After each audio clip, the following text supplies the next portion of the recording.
خلق الإنسان علمه البيان. نحمده ونصلي على رسوله الكريم، اما بعد، فاعوذ بالله من الشيطان الرجيم. بسم الله الرحمن الرحيم. رب اشرح لي صدري ويسر لي امري واحلل عقدة من لساني يفقهوا قولي. ترجمہ آیت نمبر 40 سے آیت نمبر 40. یا بنی اسرائیل، یا اے بنی بیٹو، بچوں، اسرائیل اسرائیل علیہ السلام کے، یعقوب علیہ السلام کے، اذکرو یاد کرو، نعمتی میری نعمت، التی وہ جو، انعمت انعام کی میں نے، علیکم تم پر، وأوفو اور پورا کرو، بعہدی میرے عہد کو، اوفی میں پورا کروں گا، بعہدکم تمہارے عہد کو، و اور، ایایا صرف مجھ سے، فرہبونی پس ڈرو مجھ سے، وآمنو اور ایمان لاؤ، بما ساتھ اس کے جو، انزلت میں نے نازل کی، مصدقاً تصدیق کرنے والی، لما واسطے اس کے جو، معکم تمہارے پاس ہے،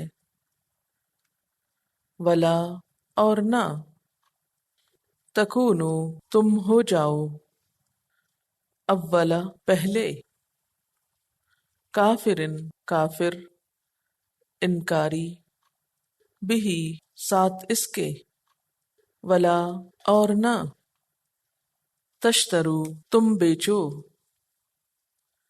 بآیاتی میری آیات کو، ثمناً قلیلاً ثمناً قیمت، قلیلاً تھوڑی، بریکٹ میں کے بدلے، تھوڑی قیمت کے بدلے،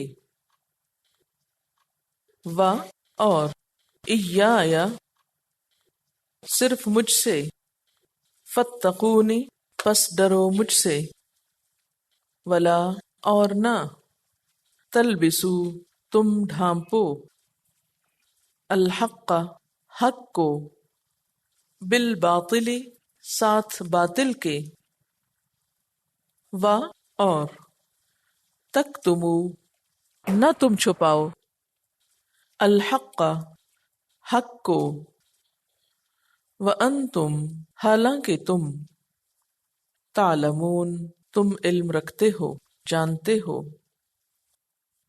الفاظ کی وضاحت دیکھیے.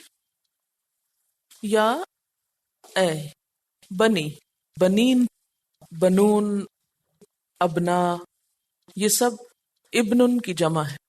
ابن کہتے ہیں بیٹے کو، تو بنین کیا ہو گیا؟ بیٹے.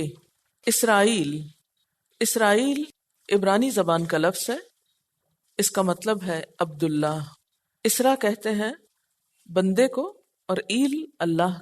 اسرائیل اللہ کا بندہ. حضرت یعقوب علیہ السلام کا لقب تھا. یعقوب علیہ السلام کون تھے؟ یعقوب بن اسحاق بن ابراہیم علیہ السلام. اذکرو یاد کرو. اذکرو کا لفظ ذکر سے ہے، ذال کاف رے، ذکر. ذکر کہتے ہیں یاد کرنے کو، چاہے دل سے کیا جائے یا زبان سے. نسیان کے مقابلے پر آتا ہے، یا پھر مسلسل یاد کرنے کے لیے بھی آتا ہے، یعنی بھولی ہوئی چیز کو یاد کرنا بھی اور مسلسل یاد کرنا بھی، محفوظ کرنا. نعمتی میری نعمت. نعمت کا لفظ اردو میں بہت عام ہے، عربی میں یہ خوشحالی، فضل، کرم، عطا، فیض، احسان، نوازش، انعام کے معنوں میں استعمال ہوتا ہے. التی وہ جو، یہ الذی اور الذین ہی کی طرح ہے. انعمت میں نے انعام کی، علیکم تم پر، و اور اوفو، اوفو کا لفظ جو ہے یہ وفا سے ہے، واو فے یہ اس کا روٹ ہے، پورا کرنا، عہد، ناپ تول، شرط، منت، نظر، زندگی، ان سب کے پورا کرنے کے لیے وفا کا لفظ آتا ہے. بے عہدی میرے عہد کو، عین ہے دال عہد، کسی چیز کی پہم نگہداشت کرنا، خبرگیری کرنا، اقرار کرنا، حفاظت کرنا. اوفی میں پورا کروں گا، بے عہدکم تمہارے عہد کو، و ایایا اور صرف مجھ سے، فرہبونی پس ڈرو مجھ سے. اس کا روٹ ہے رے ہے بے، رہب، اسی سے لفظ راہب نکلا ہے. رہبہ کا مطلب ہوتا ہے ڈرنا، تو راہب بھی کیا کرتا ہے؟ اللہ سے ڈرتا ہے. لیکن رہب ایسے خوف کو کہتے ہیں جس میں اضطراب اور احتیاط شامل ہو. اچھا آپ دیکھیں کہ پیچھے آپ نے میثاق کا لفظ بھی پڑھا تھا اور عہد بھی پڑھا تھا، تو وعدے کے لیے دو لفظ ہو گئے نا. تو عہد تو کیا ہو گیا؟ وعدہ کرنا، اور وعدہ کا لفظی مطلب کیا ہے؟ اس کی حفاظت کرنا، نگہداشت کرنا، نگرانی کرنا، خبرگیری کرنا. لیکن میثاق یہ ہے کہ جب عہد کو کسی قسم وغیرہ سے مزید پکا کیا جائے اور مضبوط کیا جائے تو میثاق ہو جاتا ہے. اور ایک وعدہ بھی ہوتا ہے، وعدہ بھی عربی کا لفظ ہے. تو وعدہ جو ہوتا ہے اس میں وعید پائی جاتی ہے. وعید کس کو کہتے ہیں؟ جس میں کسی چیز کی امید دلائی جاتی ہے، چاہے اچھی چیز کی چاہے بری چیز.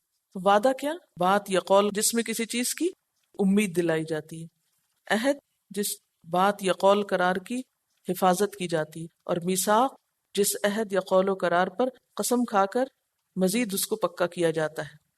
اور صرف قسم ہی نہیں، تکرار کی وجہ سے بھی پختگی ہو سکتی ہے. وَآمِنُوا اور ایمان لاؤ، بما انزلت ساتھ اس کے جو میں نے نازل کی، مصدقاً صدق سے ہے سچائی کے لیے، مصدق تصدیق کرنے والا، سچا کہنے والا، لما معکم واسطے اس چیز کے جو تمہارے پاس ہے، ولا تکونوا اور نہ تم ہو جاؤ، اولا اول کس کو کہتے؟ پہلے کو، کافرن جانا پہچانا لفظ ہے، بھی ساتھ اس کے، ولا تشترو اور نہ تم بیچو. کیا روٹ ہے اس کا؟ شین رے یہ، شرا خریدنے اور بیچنے دونوں کے لیے استعمال ہوتا ہے. ثمنن قیمت، کیا روٹ ہے اس کا؟ سے میم نون، سمن. کئی لوگ نام بھی رکھتے ہیں سمن، کیا مطلب بنا اس کا؟ قیمت. اسی سے ملتا ہے ایک اور نام بھی ہے، وہ کیا ہے؟ سمینہ، قیمتی، قیمت والی، ویلیبل. قلیلاً قلت سے، تھوڑا، قاف لام لام، مقدار وزن فاصلے مدت سب کے لیے آتا ہے ان کا تھوڑا ہونا. وَإِيَّايَ اور صرف مجھ سے، فَاتَّقُونِ پس ڈرو مجھ سے. اب آپ دیکھیے کہ ڈرنے کے لیے کتنے لفظ آ گئے آپ کے پاس. سب سے پہلے تو فَاتَّقُون، ٹھیک ہے، پھر فَرْهَبُون، پھر خوفن. ان کا فرق ہوگا کوئی کہ نہیں؟ کیا فرق ہو سکتا ہے ان میں؟ تقوی ہوتا ہے برے انجام کا خوف جو انسان کو کسی چیز پر راضی کرتا ہے یا آمادہ کرتا ہے. رہبہ کیا ہوتا ہے؟ ایسا ڈر جس میں کیا پایا جاتا ہے؟ اضطراب اور احتیاط پائی جاتی ہے. اور خوف کیا ہوتا ہے؟ عام لفظ ہے خوف.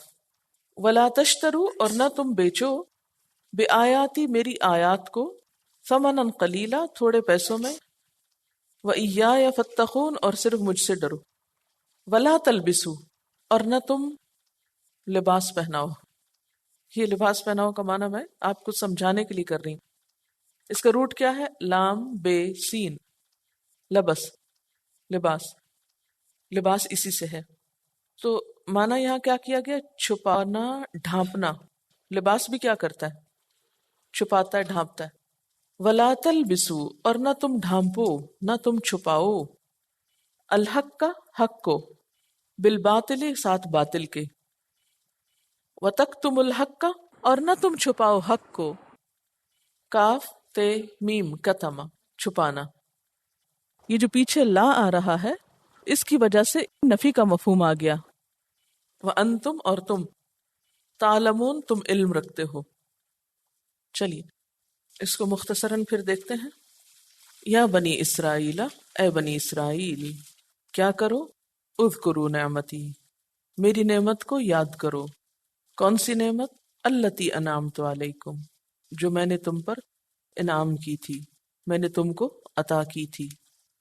یہاں دنیا کی نعمتیں بھی جو خاص طور پر بنی اسرائیل کو دی گئی، اور نعمت ہدایت بھی مراد ہے. اور کیا کرو؟ وَأَوْفُوا بِعَہْدِی، اور میرے عہد کو پورا کرو. کون سا عہد؟ ابن عباس کہتے ہیں کہ اس سے مراد نبی صلی اللہ علیہ وسلم کی پیروی کا عہد ہے. اس کا ذکر قرآن پاک کی سورت المائدہ کی آیت نمبر 12 میں بھی آتا ہے. فائدہ کیا ہوگا؟ اوفی بعہدکم، میں تم سے کیا ہوا وعدہ پورا کروں گا. کیا وعدہ؟ کہ تمہیں دنیا میں عزت ملے گی اور آخرت میں تم بچ جاؤ گے برے انجام سے. اور کیا کرو؟ وَإِيَّایَ فَارْہَبُونَ، اور صرف مجھی سے تم ڈرو. کیونکہ عام طور پر اللہ تعالیٰ کی اطاعت کرتے ہوئے انسان کو دوسروں کا ڈر ہوتا ہے کہ اور لوگ کیا کہیں گے. اللہ کی اطاعت اسی وقت ہو سکتی ہے جب انسان صرف اللہ سے ڈرتا ہو. اور کیا تلقین کی گئی؟ وَآمِنُوا، اور ایمان لاؤ. کس چیز پر ایمان لاؤ؟ بما، ساتھ اس چیز کے جو انزل تو میں نے نازل کی. کیا؟ قرآن پاک. مصدقاً، تصدیق کرنے والی ہے. کون تصدیق کرنے والی ہے؟ یہ کتاب یعنی قرآن. کس چیز کی؟ لما معکم، اس چیز کی جو تمہارے پاس ہے، یعنی تمہاری کتابوں کی، اور تمہاری کتابوں میں جو نبی آخری کے بارے میں پیشن گوئیاں آئیں ان کی. یہ تو تھا یہ کچھ کرو اور کیا نہ کرو. ولا تکونو، اور نہ تم ہو جاؤ کیا؟ اول کافرن، پہلے انکاری. پہلے انکاری ان کو کیوں کہا گیا؟ کیونکہ نبی صلی اللہ علیہ وسلم نے مدینہ میں آ کر پہلے ان کو اسلام کی دعوت دی تھی. اور ویسے بھی یہ پہلے سے چونکہ کتاب کو جانتے تھے، انبیاء کو جانتے تھے، تو لوگ ان کی طرف رجوع کرتے تھے نبی صلی اللہ علیہ وسلم کی نبوت کی حقیقت معلوم کرنے کے لیے. تو ان کو کہا گیا کہ تم انکار نہ کرو، کیونکہ اگر تم نے انکار کر لیا تو تمہارے پیچھے باقی بھی انکار کر جائیں گے. ولا تشترو، اور نہ تم بیچو. کس کو؟ بے آیاتی، میری آیات کو. کیسے؟ ثمناً قلیلا، تھوڑے پیسوں کے عوض. تو اس کا کیا مطلب ہے کہ زیادہ پیسوں کے ساتھ بیچ دو؟ نہیں، کسی بھی طرح نہیں بیچو. اور بیچنے کا مطلب کیا ہوتا ہے؟ لوگوں کی مرضی اور ان کے فائدوں کی خاطر اللہ تعالیٰ کی آیات کا غلط مطلب بتانا، یا ان کو چھپا کر غلط باتیں بیان کرنا، اور اس کے عوض لوگوں سے دنیا کے فائدے حاصل کرنا. وَإِيَّایَ فَاتَّقُونِ، اور صرف مجھ سے ہی تم ڈرو، تقوی اختیار کرو. یہ پھر کیوں کہا گیا اللہ تعالیٰ سے ڈرنے کا؟ کیونکہ اللہ تعالیٰ کا ڈر ہی دراصل انسان کو سیدھے رستے پر چلنے کے لیے ایک قوت بخشتا ہے. ولا تلبسو، اور نہ تم ڈھانپو. کس کو؟ الحق کا، حق کو. حق کیا ہے یہاں؟ قرآن پاک. نبی صلی اللہ علیہ وسلم کی نبوت. کس کے ذریعے؟ بالباطل، باطل کے ذریعے. باطل سے مراد یہاں کیا ہے؟ جھوٹ. جھوٹ بول کر تم سچائی کو مت چھپاؤ.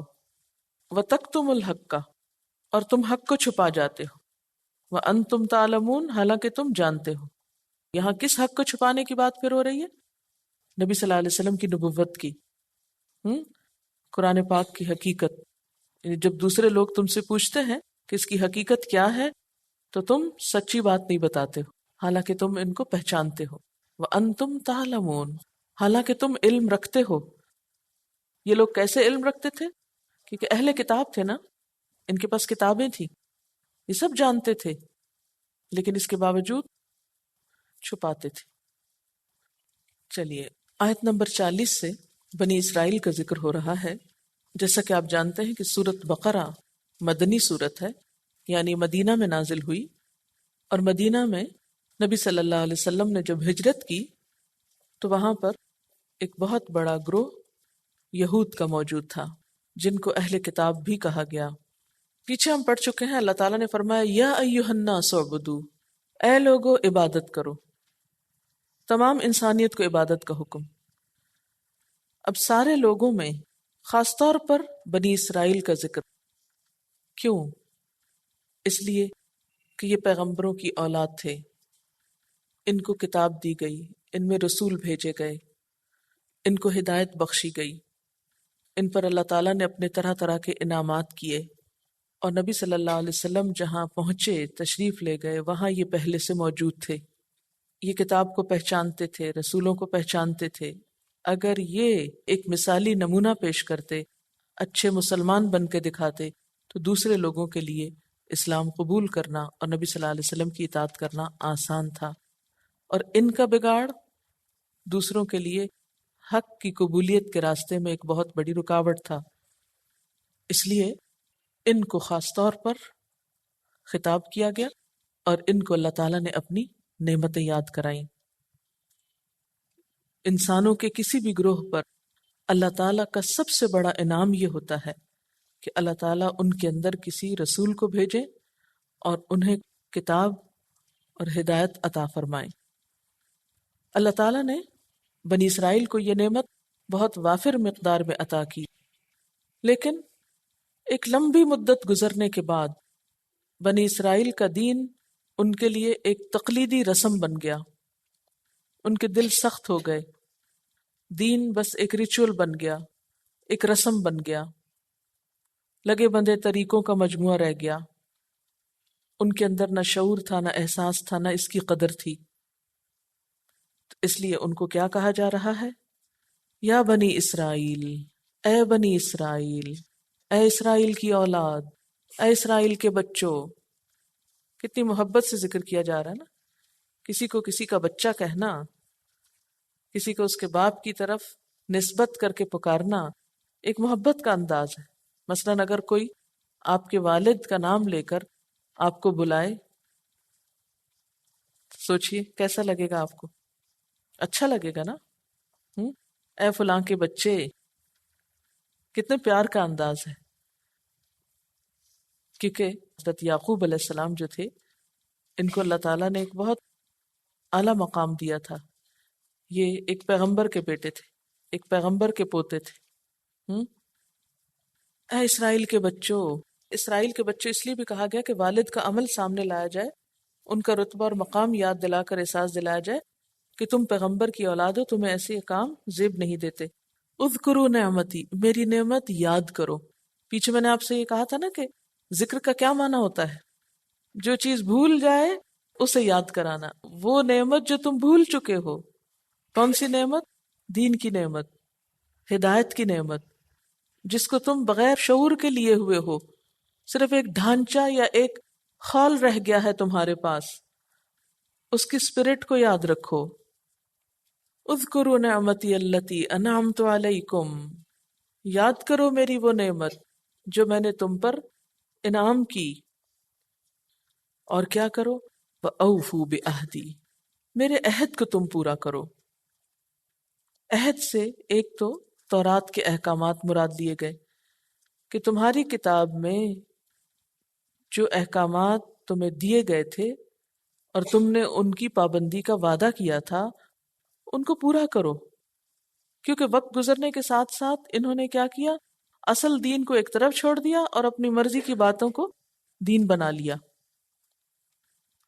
کتاب صرف چند مخصوص لوگوں کو یاد ہوتی تھی، عوام کو کچھ پتہ نہیں ہوتا تھا۔ تو ان کو کیا کہا جا رہا ہے کہ دیکھو میرا وعدہ پورا کرو۔ ایک اور چیز کو بھی وعدہ کہا گیا، اور وہ کیا ہے؟ جس کا ذکر سورۃ المائدہ کی آیت 12 میں آتا ہے۔ وَلَقَدْ أَخَذَ اللَّهُ مِيثَاقَ بَنِي إِسْرَائِيلَ وَبَعَثْنَا مِنْهُمُ اثْنَيْ عَشَرَ نَقِيبًا وَقَالَ اللَّهُ إِنِّي مَعَكُمْ لَئِنْ أَقَمْتُمُ الصَّلَاةَ وَآتَيْتُمُ الزَّكَاةَ وَآمَنْتُمْ بِرُسُلِي وَعَزَّرْتُمُوهُمْ وَأَقْرَضْتُمُ اللَّهَ قَرْضًا حَسَنًا لَأُكَفِّرَنَّ عَنْكُمْ سَيِّئَاتِكُمْ وَلَأُدْخِلَنَّكُمْ جَنَّاتٍ تَجْرِي مِنْ تَحْتِهَا الْأَنْهَارُ فَمَنْ كَفَرَ بَعْدَ ذَلِكَ مِنْكُمْ فَقَدْ ضَلَّ سَوَاءَ السَّبِيلِ۔ اس کا ترجمہ ہے، جب اللہ تعالیٰ نے بنی اسرائیل سے پکا وعدہ لیا اور ہم نے ان میں 12 نقیب بھیجے، اور اللہ تعالیٰ نے فرمایا کہ میں بھی تمہارے ساتھ ہوں اگر تم نے نماز قائم کی۔ تو یہاں وعدہ پھر کون سا وعدہ ہے؟ اصل میں کچھ کام کرنے کا۔ اگر تم نے نماز قائم کی اور تم نے زکوٰۃ دی اور میرے رسولوں پہ ایمان لائے اور ان کی مدد کی اور اللہ کو اچھا قرض دیا، تو میں کیا کروں گا؟ لَأُكَفِّرَنَّ عَنْكُمْ سَيِّئَاتِكُمْ، تو میں بھی تمہاری برائیاں تم سے دور کر دوں گا. وَلَأُدْخِلَنَّكُمْ جَنَّاتٍ تَجْرِي مِن تَحْتِهَا الْأَنْهَارُ، اور میں ضرور داخل کروں گا تم کو ایسے باغوں میں جن کے نیچے نہریں بہ رہی ہوں گی. فَمَن كَفَرَ بَعْدَ ذَلِكَ، تو جس نے اس کے بعد انکار کیا. کس سے انکار کیا؟ میری باتیں ماننے سے. منکم، تم میں سے. فقد ضل سواء السبیل، تو وہ سیدھے رستے سے بھٹک گیا. تو اس سے کیا پتہ چلتا ہے کہ اللہ تعالیٰ نے بنی اسرائیل سے دو طرح کے وعدے لیے تھے. ایک تو اچھے کام کرنے کے، اور دوسرے آئندہ آنے والے رسولوں کی مدد کرنے کے. اور خاص طور پر حضور صلی اللہ علیہ وسلم کے حوالے سے ان سے عہد لیا گیا تھا. کیا؟ کہ جب ایک رسول تمہارے اندر آئے گا تو تم کیا کرنا؟ اس پہ ایمان لانا اور اس کی مدد کرنا. اوفو بعہدی، میرے ساتھ کیے ہوئے وعدے کو پورا کرو، اچھے کام کرو اور اس پیغمبر کو مان لو. تو کیا ملے گا تم کو؟ اوفی بعہدکم، میں تم سے کیا ہوا وعدہ پورا کروں گا. اللہ نے کیا وعدہ کیا تھا ان سے؟ کہ میں تمہاری خطاؤں کو معاف کر دوں گا اور تمہیں باغوں میں داخل کروں گا.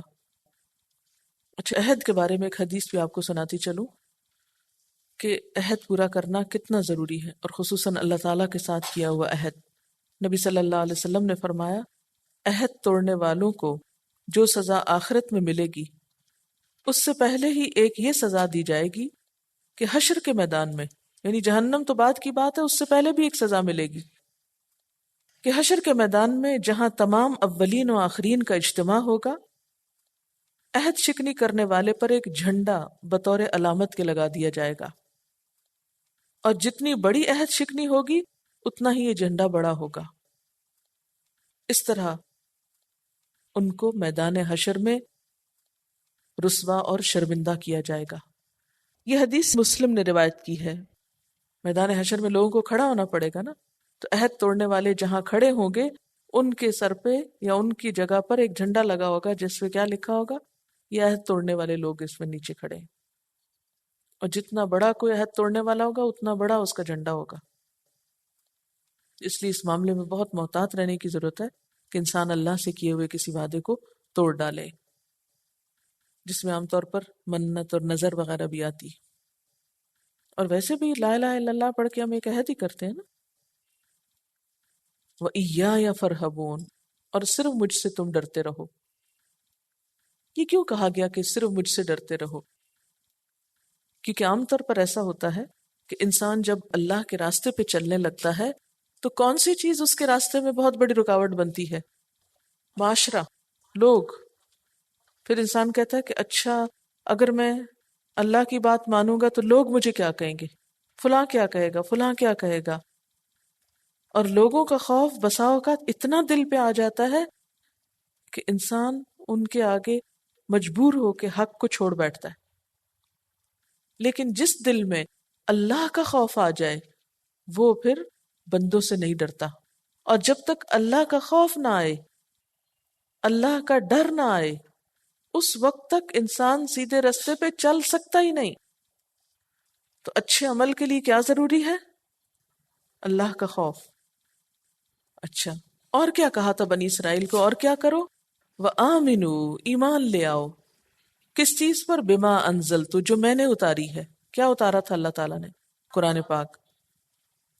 مصدقاً، یہ قرآن تصدیق کر رہا ہے. تصدیق کرنے کا مطلب کیا؟ سچ کہہ رہا ہے. کس کو؟ لما معکم، ان چیزوں کو جو پہلے سے تمہارے پاس موجود ہیں. یعنی یہ کتاب کوئی اجنبی کتاب نہیں، یہ کتاب تمہاری مخالفت میں نہیں آئی.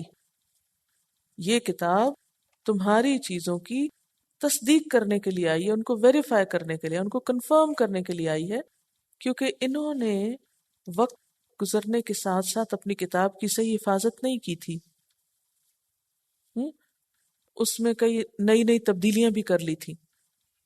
اور ایک اور بات یہ کہ ان کی کتاب میں نبی صلی اللہ علیہ وسلم کی آمد کے بارے میں لکھا ہوا تھا.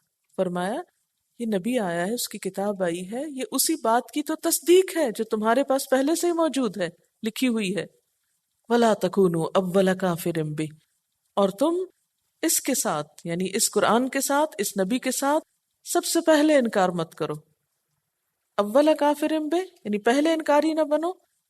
اس کی کیوں تاکید کی گئی ہے؟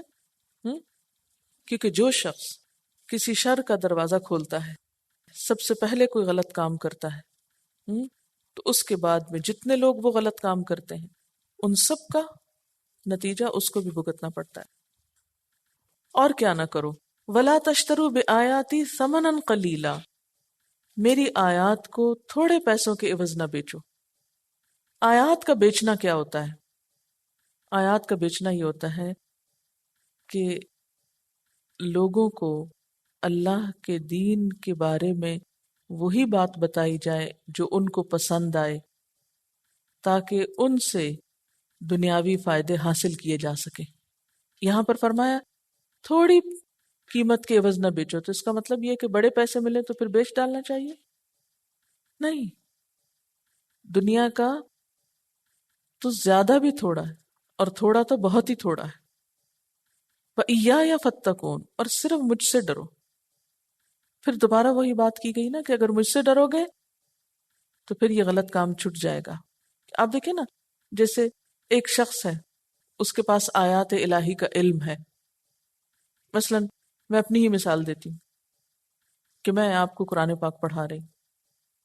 اب ایک تو یہ ہے کہ جو کچھ اس میں لکھا ہے وہ صاف صاف آپ کو بتا دیا جائے، اور ایک یہ ہے کہ اسے صرف اتنا یا وہ بتایا جائے جو آپ کو پسند آئے، اور جو آپ کو پسند نہ آئے وہ چھوڑ دیا جائے۔ کس لیے؟ کہ پھر آپ تو میرے پیچھے پڑ جائیں گے، پھر آپ مجھے برا بھلا کہیں گے، پھر آپ مجھے بہت ظالم اور فنڈامنٹلسٹ اور معلوم نہیں کیا کیا کہیں گے۔ اس لیے بہتر ہے کہ کیا کروں، میں اتنی بات کروں جس سے آپ خوش رہیں، ناراض نہ ہو، تنگ نہ پڑیں۔ تو یہ بات جو ہے کہ آپ کی خوشی کی خاطر اللہ کے دین کو چھپا دوں، یہ کیا ہے؟ ظلم ہے۔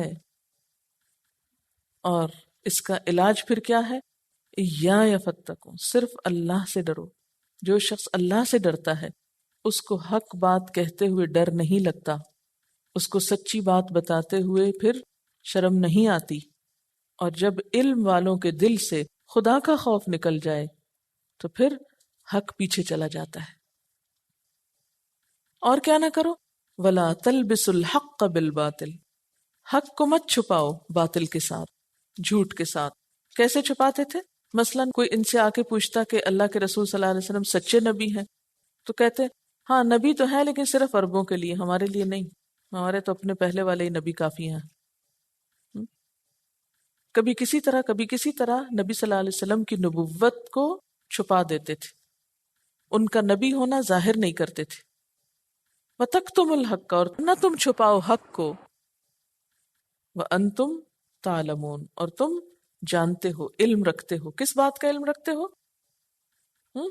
حق کا علم رکھتے ہو، تمہیں پتہ ہے کہ یہ اللہ کے رسول ہیں، تو وہ حق اور باطل کو اس طرح گڈمڈ کر کے پیش کرتے تھے کہ جس سے دوسرے کو کنفیوژن ہو جائے، وہ بات سمجھ نہ پائے۔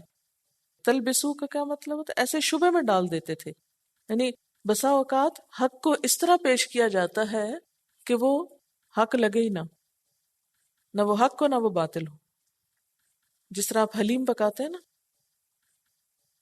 اس میں کیا ہوتا ہے؟ کچھ نظر آتا ہے، سب کچھ مل جاتا ہے نا، کوئی دال چاول کا پتہ نہیں چلتا۔ تو بالکل اسی طرح سچائی کو اگر حلیم کی شکل میں پیش کیا جائے کہ کچھ سمجھ میں نہ آئے کہ حق کیا ہے اور باطل کیا ہے، تو ہو سکتا ہے کہ لوگوں کو چٹخارا تو خوب آئے، لیکن اللہ کے ہاں پکڑ ہو سکتی۔ تو علم والوں کی شان کے خلاف ہے یہ بات کہ وہ حق کو باطل کو گڈمڈ کر دیں۔ اہل علم کا کام کیا ہے؟ حق کو واضح طور پر بتائیں اور باطل کو حق سے الگ کر دیں، اور حق کو کھول کے بیان کریں، نہ کہ اس کو چھپا جائیں۔ وآخر دعوانا ان الحمد للہ رب العالمین۔ سبحانک اللہم وبحمدک، اشہد ان لا الہ الا انت، استغفرک واتوب الیک۔ والسلام علیکم ورحمۃ اللہ وبرکاتہ۔